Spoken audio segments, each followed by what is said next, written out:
Bismillahirrahmanirrahim. Assalamu alaikum. I am Dr. Sadabas.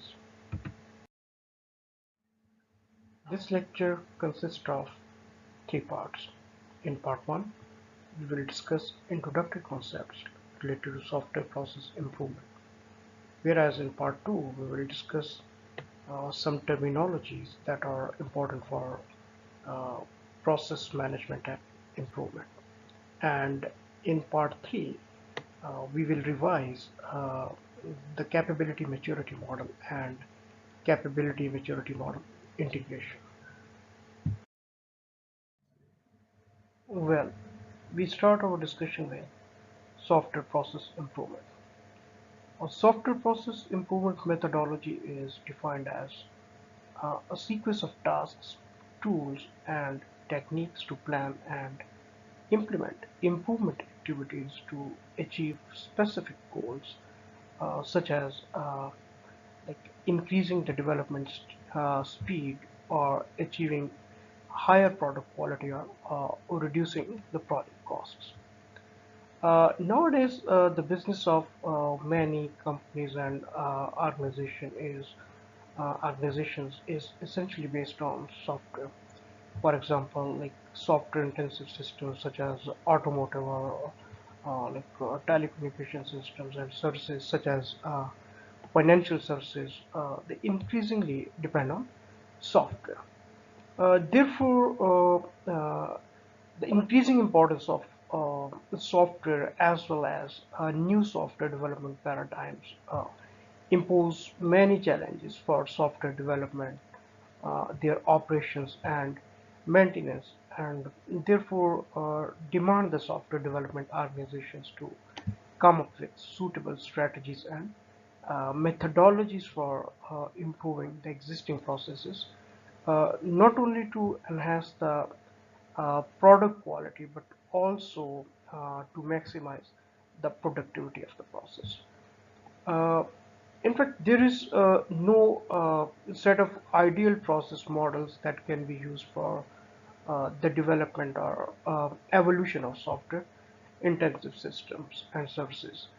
The suitability of a process model mainly depends on the context of the project. That is the characteristics of a development environment and the goals of a project. For example, the effectiveness of a specific testing process can highly depend on context characteristics such as the required reliability level of the test object, the experience of the testing team, the budget for testing, the application domain, etc. Here we will discuss the importance of software process improvement in context of team-based development. As software development is largely a human-based activity, building teams is an important issue to be addressed while preparing for the process improvement tasks. The important tasks might include, for example, selecting a team, harmonizing the contributions of individual members, similarly integrating different skills and interests and solving the conflicts. Moreover, clearly defining responsibilities of each of the teams or members of the teams can help to overcome problems with the team-based development. Uh, Besides product requirements, project managers have to consider process requirements when performing projects and leading the teams.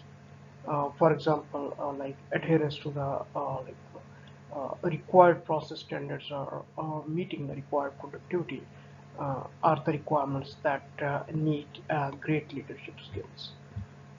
Therefore, systematic coordination and cooperation mechanisms are needed to successfully create customer value and to fulfill project goals under given project constraints such as budget limitations or deadlines. Some typical characteristics of team-based development are the first one is shared activities among different developers or team members. In fact, many activities are not performed by individuals but are in fact shared among different developers working together smoothly. Similarly, the second one is well coordinated activities to manage the dependencies of them activities. In fact, in large projects, a multitude of activities can be performed in parallel. This requires good coordination so that the results of these tasks fit together in a planned way. Um, in fact, there are many relationships between activities. For example, documents or code can be exchanged between activities or may be used jointly by different activities. In addition, like temporal dependencies may also exist between the activities. Then the last characteristic is many activities need to be synchronized so that they contribute to the overall project goals. In systems engineering, for instance, software engineering processes need to be synchronized with processes from mechanical and electrical engineering. Here we will discuss the reasons for emphasizing on process management. The first reason is like defining work procedures. That is, the process management helps in applying a systematic approach for defining and performing the process activities. A benefit of defining the work procedures is that a particular process in the organization is then always performed in the same way, no matter who is the process performer. Then process management helps in defining the interfaces or boundaries between different tasks. That is through a systematic process management approach. It is easy for process performers to follow the sequence in which different tasks are to be performed. Also, software process management helps in organizing the work products of different activities. This actually applies to both on the development as well as the managerial activities. Then uh, systematic process management helps in effectively managing all the resources in the project. For example, these resources may be uh, like software resources, hardware resources, human resources, or other infrastructure related resources. So that's all about the introductory concepts related to process management and improvement. In the next video of this lecture, we will discuss the terminologies related to software process improvement. Thank you. The materials in this video are based on the book titled Software Process Definition and Management. For more details, you can consult this source. Thank you.